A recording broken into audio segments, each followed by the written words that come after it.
Annihilation is the final boss for Remnant 2. Now this boss has a big health pool, a lot of complicated, tricky moves. To top it all off, this boss has two phases. So basically you are fighting two full health bars, one for each phase to finish him off. Now second phase is especially complicated because of the way it has been designed. Boss keeps switching between the two worlds, that is the glitchy world and the real world. Now I was able to finish this fight in Apocalypse difficulty without taking any damage, and that video I will add just end of this guide, so you can stay tuned if you want to watch the complete video. Also I was using relics just to boost up my damage. So let's begin. As soon as the fight starts, the boss will come flying at you and summon his big sword and do a slam attack. Immediately after that, several lightning bolts will start appearing throughout the arena. Now these are highly dangerous as we cannot predict where they will pop down. The next attack is impalement of the sword in the ground. This can be chained with three different attacks. First, he will fly up again and impale the sword in ground again, but this time it will be faster. Now the second, he will twist the sword and 6 orbs will be summoned, which if not destroyed will chase you and detonate near you. Now the third one is the boss will push the sword further into the ground and a root will be spawned at your location to grab you. Now in the next attack, he starts dragging the sword through the ground and swing at you vertically, and immediately after do an AoE attack that covers the complete arena, making this a two-part attack. So after draining his entire health bar for the first time, he will transition into phase 2, and this is way more complicated than the first one. Now immediately following the cutscene, he will raise the sword up and drop at you and swing it left or right depending on your position. Now this attack is cued by a unique sound effect that helps immensely in timing your dodge rolls. The tentacles that have popped from the ground can be ignored if you stick to the center front lane of the arena. Next move is the horizontal swipe that covers the entire arena either from the left or the right. This attack is also cued by that same unique sound effect, so keep your headphones on. Now the glitchy pillars thrown at you are simple to dodge, just don't stand in the same lane as them. Also deeper into the fight you will find cross-shaped pillars thrown at you and you need to crouch to avoid them or simply evade roll through them, but that's a little more risky. Now there is a combination of swipe attack and ground detonating circles. Now we have to make sure we use the sound cues to dodge the swipe attacks first and then visual cues to dodge the ground detonating circles. This gets way more complex as the fight progresses. We need to practice this to time it correctly. After the boss has lost around 25% health, he will start transitioning between the real and the glitchy world. Now the most important clue during this transitioning is that in either world he is freezed on the same spot from his last transition and will continue the same attack when he was transitioning back to this world. For example, if he is about to do a huge AoE ground slam attack in the real world and transitions to the glitchy world, so the next time when he transitions back to the real world, he will complete that same AoE ground slam attack. So this can be used to predict his next attack immediately after transition and thus giving us our time to dodge rolls accordingly.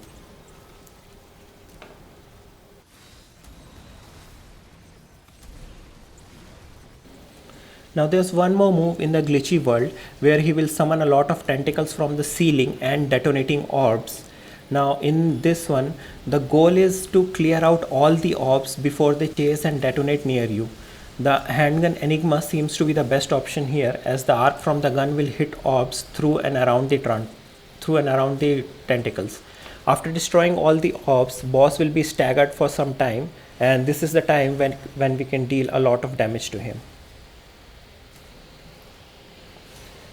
So now that we know all of his moves and counters, let's use this in a real fight. So this will be a complete fight in Apocalypse difficulty without taking any damage.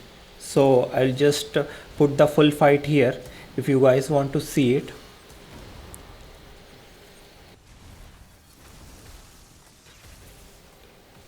So guys, if you find this video helpful, leave a like, consider subscribing, as this motivates me to make a detailed guides like this one. and make better content. And as always, thank you for watching, and I will see you in the next video.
There's gotta be a way. What are we doing here if there isn't a goddamn way? Only two outcomes remain. The corruption consumes us all. Or... Keep!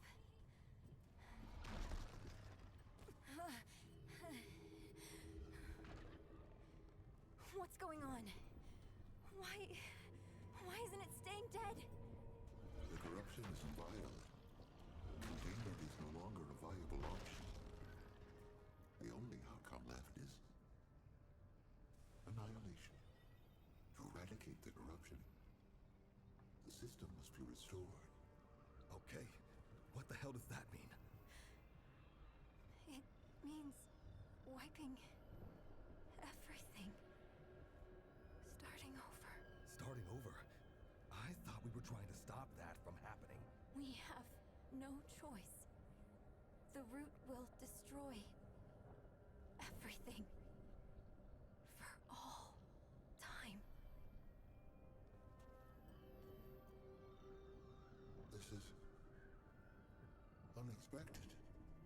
I am... reluctant to execute.